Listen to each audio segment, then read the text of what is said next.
आज हम लोग देखेंगे बॉन्डिंग इन कोऑर्डिनेशन कॉम्प्लेक्सेस।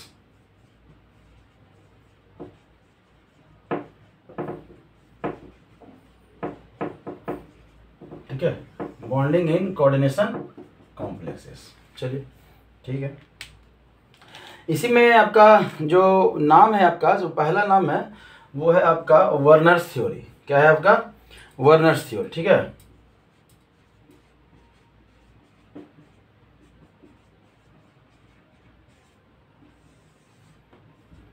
इन्होंने कहा कि जितने भी कॉम्प्लेक्स हैं, जितने भी कंपाउंड जो ट्रांजिशन एलिमेंट्स जो कॉम्प्लेक्स का फॉर्मेशन कर रहे हैं, वो दो तरह का वैलेंसी शो करते हैं। क्या करते हैं? दो तरह का वैलेंसी शो करते हैं।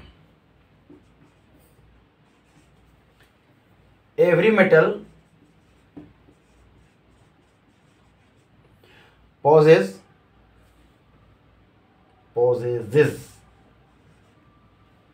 कुछ ज्यादा ऐसा हो गया, possesses, ठीक है, टू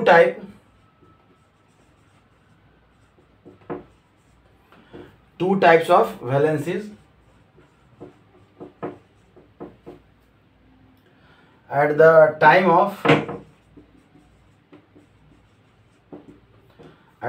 of कॉम्प्लेक्स फॉर्मेशन के टाइम। ठीक है, दो टाइप का आपका वैलेंसी शो कर रहा है। Two type of valency. ये जो टू टाइप है ये कौन कौन है? तो आपका है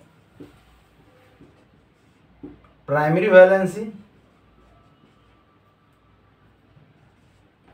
और आपका है सेकेंडरी वैलेंसी। ठीक है, प्राइमरी वैलेंसी को शॉर्ट में हम लोग यहाँ पे 1 डिग्री भी कहते हैं, 1 डिग्री वैलेंसी, और इसी को यहाँ पे हम लोग कहीं कहीं 2 डिग्री वैलेंसी भी रहेगा।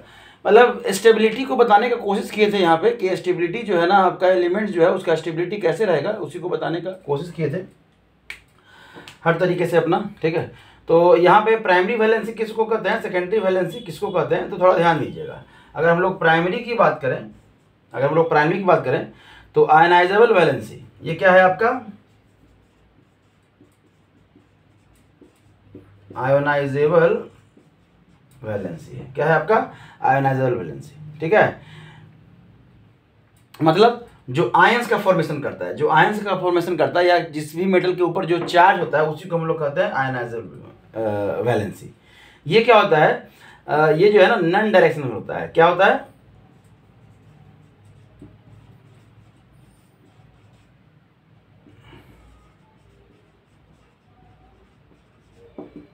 विच आर नॉन डायरेक्शनल। ठीक है, जो प्राइमरी वैलेंसी होता है। कोई दिक्कत?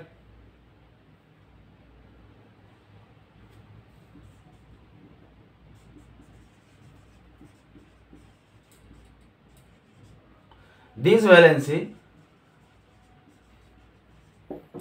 सेटिस्फाइड,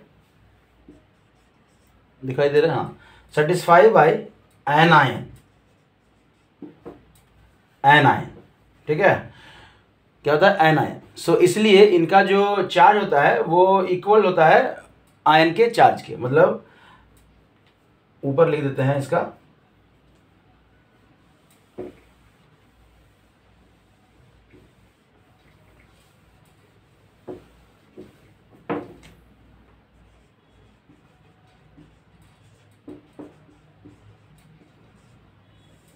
ठीक है।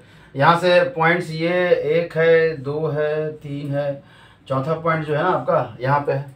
ठीक है,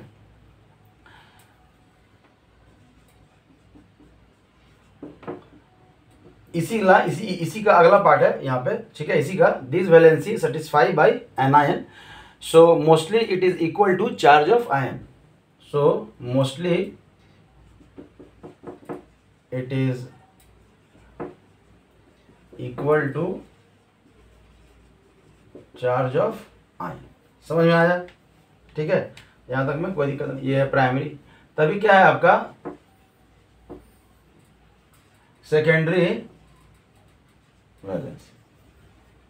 सेकेंडरी वैलेंसी क्या है तो समझिएगा, ये आयोनाइजेबल वैलेंसी था तो ये क्या हो जाएगा, नॉन आयोनाइजेबल। तो यहीं से हम लोग स्टार्ट करते हैं, ये क्या हो जाएगा आपका नॉन आयोनाइजेबल वैलेंसी, ठीक है।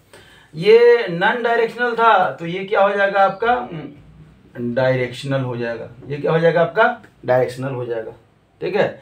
ये सेटिस्फाई बाय क्या था, एनायन था तो ये सेटिस्फाई बाय लिगेंड्स हो जाएगा।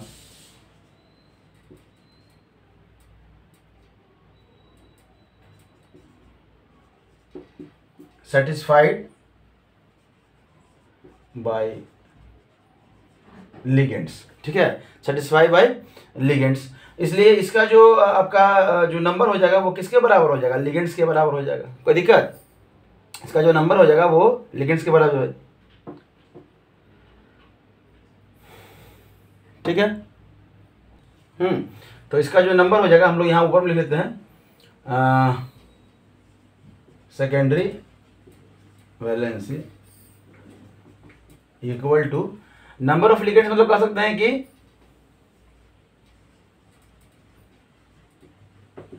कोऑर्डिनेशन नंबर के, ठीक है, कोऑर्डिनेशन नंबर। यहाँ पे आपका क्या था, वो इक्वल किसके था, ऑक्सीडेशन नंबर के। ये जो लिख रहे हैं mostly it is equal to charge of ion, और ये चार्ज ऑफ आयन मतलब क्या है, उस सेंट्रल मेटल आइटम का जो है ना CMA सेंट्रल एटम का जो ऑक्सीडेशन होता है ना उसके, ठीक है। ये रहा आपका लगभग चर्चा किस पे, सेकेंडरी वैलेंसी और प्राइमरी वैलेंसी। अभी एग्जांपल देख लेंगे तो समझ में आ जाएगा कि किसको हम लोग सेकेंडरी बोल रहे हैं और किसको प्राइमरी बोल रहे हैं, ठीक है। इसको मिटा लेते हैं हम लोग। मान लीजिए कोई कॉम्प्लेक्स है आपका, कह सकते हैं CuNH3 का होल 4 और आपका है SO4। तो अगर हम लोग प्राइमरी वैलेंसी की बात करें, ये अलग अलग नहीं है, अगर हम लोग प्राइमरी वैलेंसी की बात करें और अगर सेकेंडरी वैलेंसी की बात करें तो किसके बराबर होगा। हम लोग क्या बोल रहे थे कि जितना इसका ऑक्सीडेशन नंबर होगा वही हमारा प्राइमरी वैलेंसी होगा। तो अगर इसका ऑक्सीडेशन नंबर देखें इसमें तो इसका कितना हो जाएगा +2, तो वो किसके बराबर होगा, +2 के बराबर होगा। अगर हम बात करें सेकेंडरी वैलेंसी की तो वो लिगेंड्स के बराबर है या कोऑर्डिनेशन नंबर के बराबर होता है। कोऑर्डिनेशन नंबर वो लिगेंड्स के काउंटिंग पर डिपेंड करता है। अगर मोनोवैलेंट लिगेंड्स हैं तो नंबर ऑफ लिगेंड्स, अगर तो ये मोनोवैलेंट लिगेंड्स है, नंबर ऑफ लिगेंड्स, तो सेकेंडरी वैलेंसी कितना हो गया 4। कोई दिक्कत नहीं। तो अभी क्या है, आपका अगर मान लेते हैं इस तरह से कोई कॉम्प्लेक्स है और ये Cl3, तो यहाँ पे जो इसका ऑक्सीडेशन नंबर है, यहाँ पे ऑक्सीडेशन नंबर जो इसका है, इसका तो 0 और इसका -3, उधर जाएगा तो कितना हो जाएगा +3। तो प्राइमरी वैलेंसी कितना हो गया +3, मतलब इसके ऊपर चार्ज कितना है +3, इसके ऊपर चार्ज कितना था +2। लेकिन जो कोऑर्डिनेशन नंबर कितना है इसका 6 है, तो इसका सेकेंडरी वैलेंसी कितना हो जाएगा 6 हो जाएगा। तो लगभग आप कोऑर्डिनेशन नंबर सब जान सकते हैं। अब अलग से आपको कहीं कहीं प्रेसिपिटेशन के बेसिस पे जो है ना आपको फाइंड करना होता है। किसके बेसिस पे, प्रेसिपिटेशन के बेसिस पे। तो समझिएगा, आपका दिया रहेगा कोबाल्ट इस तरह से Cl3:6H2O NH3 और ये रिएक्शन करता है किससे, AgNO3 से। और ये बोलेगा कि AgNO3 से रिएक्शन कर रहा है ना, तो 1 मोल आपका 1 मोल या 3 मोल, यहाँ पे क्या कर रहे हैं हम लोग 3 मोल AgCl का फॉर्मेशन कर रहा है। कितना कर रहा है, 3 मोल AgCl का फॉर्मेशन कर रहा है। आपको ये वर्ड में लिखा रहेगा कि एक कॉम्प्लेक्स है या कह सकते हैं कि डबल सॉल्ट है जो रिएक्शन कर रहा है AgNO3 से और 3 मोल आपका AgCl बना रहा है, 3 मोल आपका AgCl बना रहा है। तो बोलेगा उसका प्राइमरी वैलेंसी बताइए और सेकेंडरी वैलेंसी बताइए, ठीक है। तो अगर हम लोग प्राइमरी वैलेंसी की बात करते हैं तो जितना मोल AgCl का फॉर्मेशन होगा, ठीक है, जितना मोल AgCl का फॉर्मेशन होगा, अगर 1 मोल होता तो प्राइमरी वैलेंसी 1, अगर 2 मोल होता तो 2, तो यहाँ पे कितना है 3 मोल है, तो प्राइमरी वैलेंसी कितना हो जाएगा 3। और अगर सेकेंडरी वैलेंसी की बात करें, तो ये कितना हो जाएगा, तो इसका कोऑर्डिनेशन नंबर, यहाँ पे कोऑर्डिनेशन नंबर कितना दिया हुआ है ऑलरेडी, ये आयंस के रूप में जाएगा। ये कितना है आपका 6, तो यहाँ पे कितना हो जाएगा 6। समझ में आ रहा है, मतलब कि जब 3 मोल कह दिया कि ये 3 मोल है, मतलब यहाँ पे ये इसका तो कोई ऑक्सीडेशन नंबर है नहीं, इसका क्या है, कोई ऑक्सीडेशन नंबर है क्या, नहीं, ये NH3 क्या है, न्यूट्रल होता है तो इसका 0 होगा। अब ये 3 कब होगा, जब, अब इसका लिखने का 3 तरीका है। देखिए इस बोलेगा कि कॉम्प्लेक्स का स्ट्रक्चर बताइए, क्या बताइए, कॉम्प्लेक्स का स्ट्रक्चर। तो इसका लिखने का तरीका इस तरह से है, हम लोग इस तरह से भी लिख सकते हैं, NH3 6, आप इस तरह से लिखिए 4 और Cl2 और Cl, ठीक है।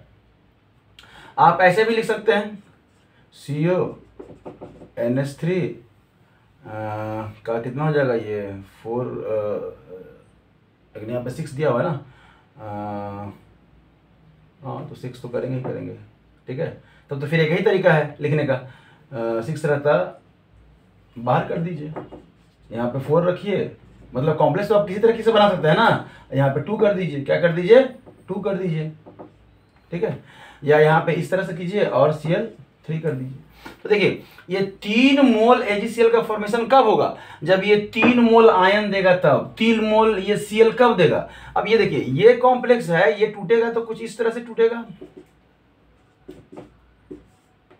6 है और यहाँ पे +3 या +3 Cl माइनस, तो ये 3 मोल दे रहा है। लेकिन ये कितना देगा, ये जब टूटेगा आपका तो इस तरह से टूटेगा,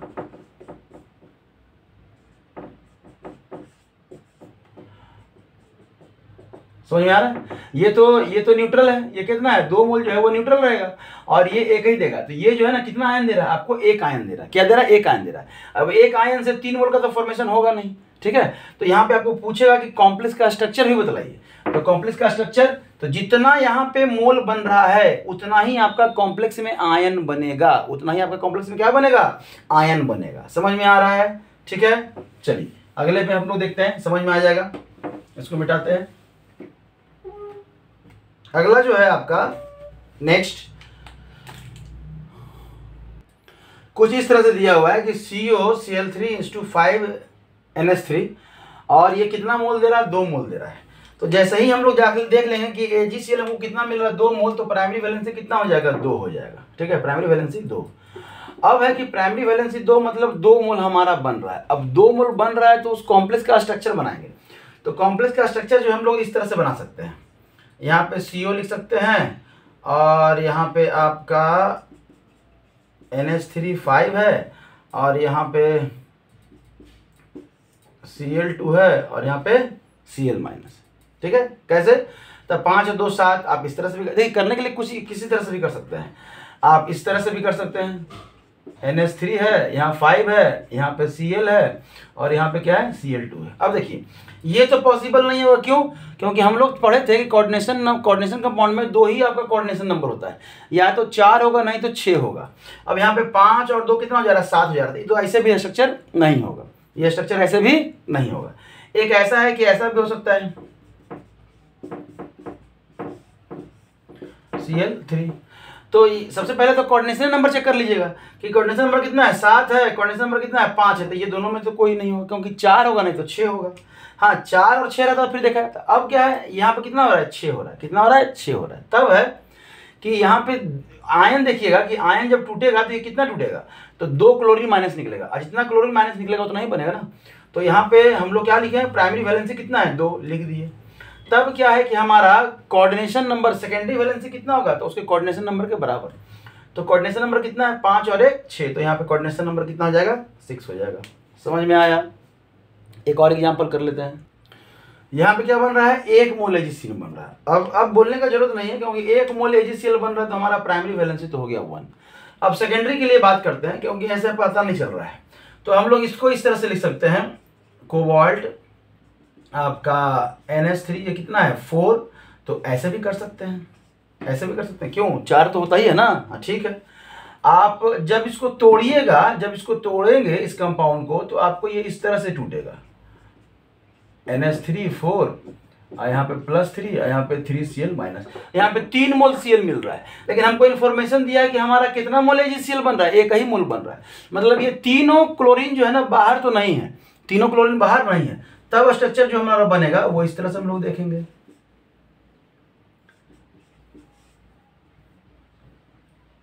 एक को करे और 2 को बाहर रखें। तो ये तो पॉसिबल ही नहीं है, क्योंकि 4 और 1 5 होता है, तो कोऑर्डिनेशन नंबर आपका कभी भी 5 नहीं होगा। यहाँ या तो 6 होगा नहीं तो 7 होगा। टेट्राहेड्रल होगा, सॉरी 6 होगा नहीं तो 4 होगा। टेट्राहेड्रल होगा नहीं तो ऑक्टाहेड्रल होगा, इससे ज़्यादा नहीं होगा।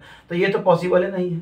तब क्या है, हम लोग क्या करते हैं, 2 क्लोरीन को अंदर कर दें, 1 क्लोरीन को बाहर कर दें। जब इसको तोड़ेंगे तो आपका जो कंपाउंड बनेगा CONH3 और यहाँ पे Cl2। देखिए ब्रैकेट के अंदर वाला, बड़ा ब्रैकेट के अंदर वाला टूटता नहीं है, ये ध्यान रखिएगा। यहाँ पे प्लस और यहाँ पे Cl माइनस। देखिए 1 मोल मिल रहा है ना, 1 मोल जब मिल रहा है ये बन गया। मतलब ये जो इक्वेशन है आपको क्या कर रहा है, सेटिस्फाई कर रहा है। ये इक्वेशन सेटिस्फाई नहीं कर रहा था। अब जो सेटिस्फाई कर रहा है सेकेंडरी वैलेंसी, इसी को देख के करेंगे। सेकेंडरी वैलेंसी इसी को देख के करेंगे, कितना हो जाएगा, 4 अमोनिया और 2 क्लोरीन। तो सेकेंडरी वैलेंसी हमारा कितना, 6। इतना ही है आपका प्राइमरी और सेकेंडरी वैलेंसी में। आपको कंपाउंड पूछेगा कि कंपाउंड का फॉर्मेशन कितना होगा। इसका मस्त क्वेश्चन एक मेंस में आया हुआ है, इवन एडवांस में भी पूछा गया है। उसको हम लोग करवाएंगे जब PYQ करेंगे। तो इसका और सॉल्यूशन का कॉम्बिनेशन, मतलब सॉल्यूशन में पूछा है क्या, आपका निकालना होगा, वो जो क्वेश्चन था उसमें निकालना होगा आपको क्या, वांट ऑफ फैक्टर। और वांट ऑफ फैक्टर से बोला है कि कॉम्प्लेक्स क्या होगा। मस्त क्वेश्चन है, हम लोग जब वहाँ पहुँचेंगे तो चर्चा करेंगे। अभी हम लोग नेक्स्ट टॉपिक पे चलते हैं। Effective atomic number, ENA, short में लिखते हैं ENA। ये सेडविक साहब थे, एक साइंटिस्ट थे जिन्होंने थ्योरी दिया स्टेबिलिटी के, ये क्या कर सकते हैं, स्टेबिलिटी ऑफ कॉम्प्लेक्स कंपाउंड। ठीक है, ये कैसे वर्क करता है, मतलब ये स्टेबिलिटी एक्सप्लेन करने के लिए किसका, कॉम्प्लेक्स कंपाउंड का।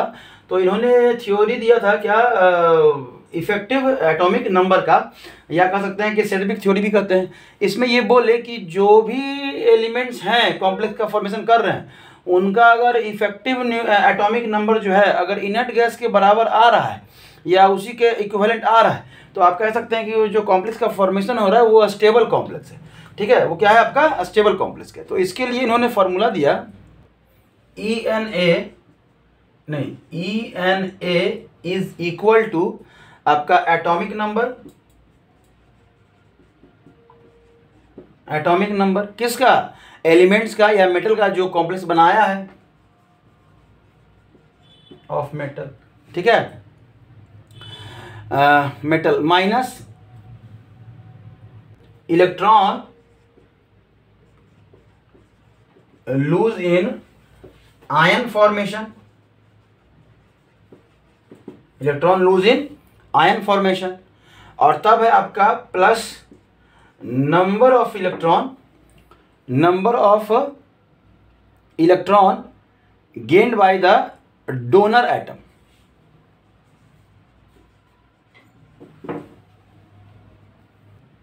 Number of electron gained from donor क्या कर सकते हैं, atom of the ligands.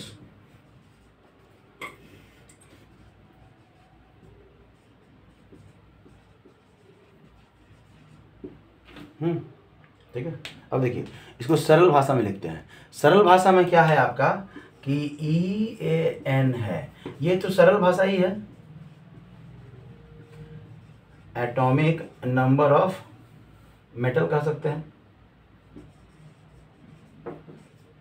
Minus क्या है आपका, माइनस इलेक्ट्रॉन लूज करने के बाद क्या करता है, कैटायन का फॉर्मेशन करता है।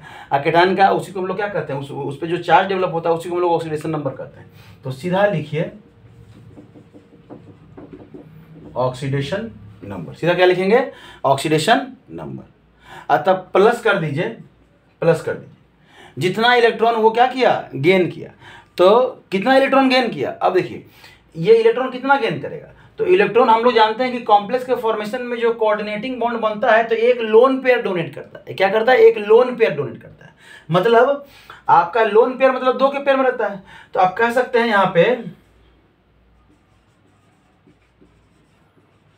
कोऑर्डिनेशन नंबर के बराबर। तो कोऑर्डिनेशन नंबर क्या होता है, नंबर ऑफ लिगेंड्स के बराबर होता है। और एक लिगेंड्स 2 इलेक्ट्रॉन दे रहा है, क्या दे रहा है, 2 इलेक्ट्रॉन दे रहा है। तो इसको क्या करेंगे, 2 से आप क्या कर दीजिएगा, +2 × ठीक है, ये +2 × कोऑर्डिनेशन नंबर, जितना कोऑर्डिनेशन नंबर है उसमें 2 से मल्टीप्लाई कर दे। एकदम सिंपलेस्ट आपका ये फार्मूला हो गया। समझ में आया? इसी को याद रखिएगा। अभी हम लोग इस पे कुछ कुछ क्वेश्चन करते हैं, समझ में आ जाएगा। मान लेते हैं ये कॉम्प्लेक्स है, अगर इसी का निकालना हो तो E A N equal to atomic number, तो मेटल एटम कौन है? आयरन है, और आयरन का एटॉमिक नंबर कितना होता है? 26 होता है, माइनस। अब इस कंपाउंड में इसका ऑक्सीडेशन नंबर कितना है? तो ऑक्सीडेशन नंबर जो है आप निकालिएगा तो Fe का कितना हो जाएगा? +2 हो जाएगा। क्यों? क्योंकि -6 + 4 -2 बचा, उधर गया +2। ठीक है, तो क्या करेंगे? 2 कर देंगे। क्या कर देंगे? आपका 2 कर देंगे। और प्लस करना है, प्लस करना है। कोऑर्डिनेशन नंबर कितना है? 6 है, और इंटू कितना कर देंगे? 2 से कर देंगे। मतलब आपका 26 - 2 अब प्लस कितना हो जाएगा? 12। तो बचा तो कितना बचेगा? 36 बचेगा। कितना? 36। अब देखिए ये जो है आपका एटॉमिक नंबर आ रहा है किसके? क्रिप्टन के बराबर आ रहा है। मतलब ये जो कॉम्प्लेक्स है ये स्टेबल होगा। क्या होगा? अस्टेबल होगा। समझ में आया? कोई दिक्कत? दूसरे की बात कर लेते हैं। दूसरा कोई कंपाउंड का हम लोग चर्चा कर लेते हैं। तब क्या है आपका? ये न्यूट्रल कॉम्प्लेक्स की बात करते हैं। अगर इसमें हमको EAN निकालना हो तो निकेल का कितना होता है? 28 माइनस, अब निकेल का इसमें ऑक्सीडेशन नंबर कितना है? 0। ऑलरेडी हम लोग ऑक्सीडेशन नंबर वाले सेक्शन में कर चुके हैं इसको।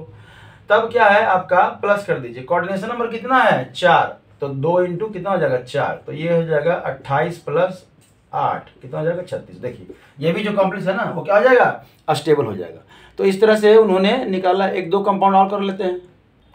अगर ये कंपाउंड रहे तो इसमें इसका EAN निकालेंगे। तो क्रोमियम है, क्रोमियम का एटॉमिक नंबर कितना होता है? 24 माइनस, इसमें इसका ऑक्सीडेशन नंबर निकालना होगा। तो ऑक्सीडेशन नंबर कैसे निकालेंगे? तो सबसे पहले हम लोग क्या मान लीजिए, क्रोमियम सबसे पहले क्या है आपका?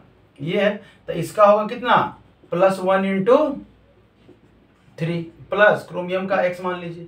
अब प्लस, अब ये क्या है? ऑक्सिलेट है, ऑक्सिलेट लिगेंड। इसका वैलेंसी कितना होता है? -2। कितना होता है? -2 इंटू कितना? ये 3 है, इक्वल टू ओवरऑल का चार्ज कितना है? 0। तो ये +3 + x - 6 = 0। तो x कितना हो जाएगा? +3 हो जाएगा। समझ में आ रहा है? तो मतलब क्या करेंगे? 3 माइनस कर देंगे। ठीक है, प्लस कोऑर्डिनेशन नंबर कितना है? आपको दिख रहा है 3। अब 3 तो होगा नहीं, 4 होगा, नहीं तो 6 होगा। और ये बाइडेंटेट लिगेंड से कितना है? बाइडेंटेट। तो आपको बताए थे कि कोऑर्डिनेशन नंबर क्या होगा? अगर मोनोडेंटेट लिगेंड्स है तो जितना नंबर ऑफ लिगेंड्स है उतना ही होगा। अगर बाइडेंटेट है तो 2 से मल्टीप्लाई कर दीजिए। ट्राइडेंटेट है तो 3 से मल्टीप्लाई कर दीजिए। ये बाइडेंटेट है, इसमें क्या करेंगे? 2 से मल्टीप्लाई करेंगे तो कितना कोऑर्डिनेशन नंबर कितना हो जाएगा? 2 × 3 6 हो जाएगा, 6। ठीक है, 2 × कितना हो गया? 6 कोऑर्डिनेशन नंबर।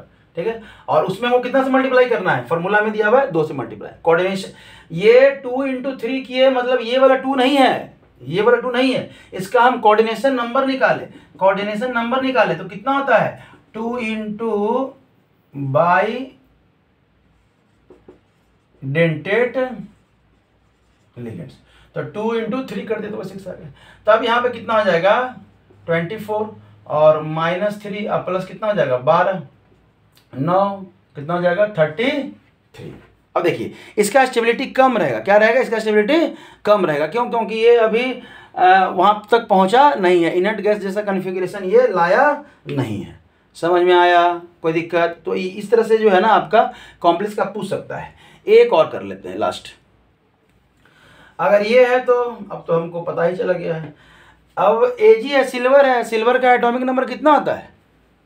याद करने का तरीका ऑलरेडी हम बता चुके हैं, 47। आप इन पीरियोडिक टेबल वाले सेक्शन में जा सकते हैं, वहाँ पे कैसे याद करना है पूरा वीडियो आपको बना हुआ है, शॉर्टकट तरीका है। या फिर आपको अगर याद है तो बहुत अच्छी बात है। ठीक है, इतना माइनस ऑक्सीडेशन नंबर कितना है इसका? तो 1 है। कितना है ऑक्सीडेशन नंबर? 1 है। ठीक है, कैसे पता आपको?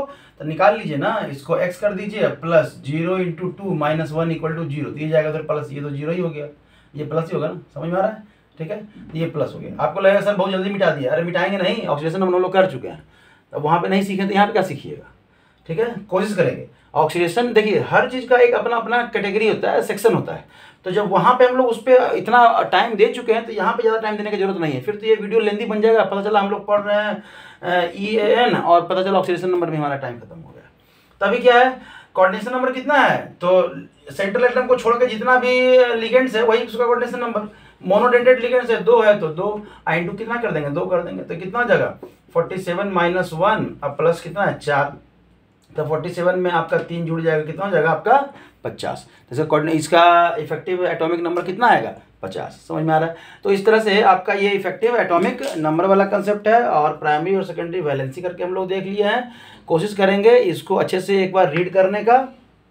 तब लास्ट में हम लोग यहाँ पे देखेंगे, ठीक है, लास्ट में यहाँ पे हम लोग देखेंगे कि वर्नर साहब का जो हम लोग पढ़े उनका लिमिटेशन क्या है। तो हम लोग कह सकते हैं, एक लाइन है, छोटा सा टॉपिक है, आपको समझ में आ जाएगा। लिमिटेशन ऑफ वर्नर्स थ्योरी, ठीक है, वर्नर्स का थ्योरी का लिमिटेशन आपका क्या क्या है, छोटा सा लिमिटेशन है, समझ लीजिएगा कि इन्होंने कॉम्प्लेक्स के बारे में बताया, प्राइमरी सेकेंडरी वैलेंसी के बारे में बतलाया, एक्सप्लेन किए। मतलब this theory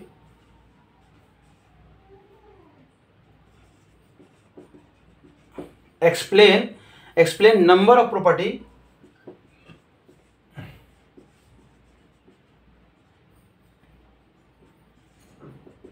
property of complex compound, but not able to explain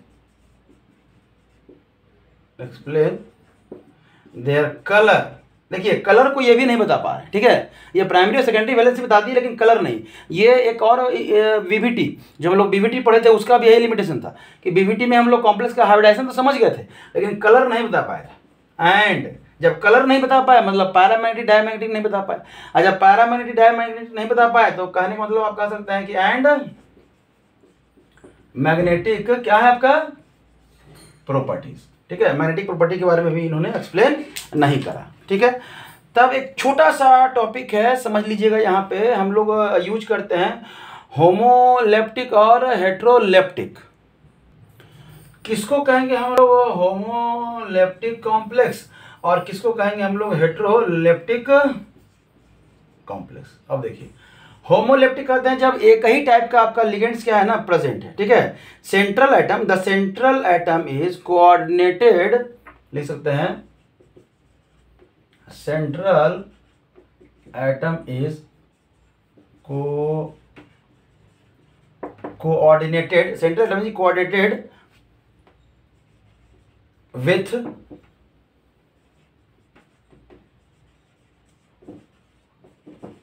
only one type of ligands. और बहुत सारा इसका एग्जाम्पल है, अभी हम लोग जस्ट लिखे तो इसका एग्जाम्पल क्या हो जाएगा K4CN6। देखिए यहाँ पे जो है ना एक ही लिगेंड्स है, ये 6 है, मानते हैं 6 है लेकिन एक ही टाइप का लिगेंड्स है, तो ये क्या हो गया आपका होमोलेप्टिक हो गया।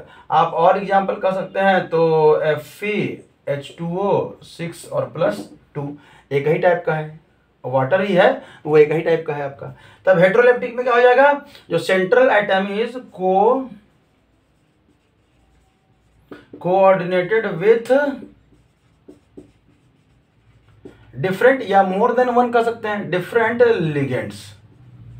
क्या कर सकते हैं डिफरेंट लिगेंड्स, थोड़ा सा बड़ा लिख लीजिए,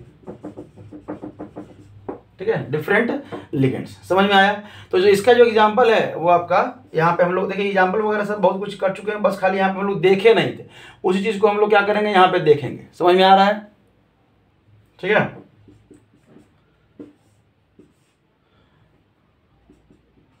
+3 कर दीजिए, क्या कर दीजिए +3 कर दीजिए, ठीक है, कोई दिक्कत यहाँ पे।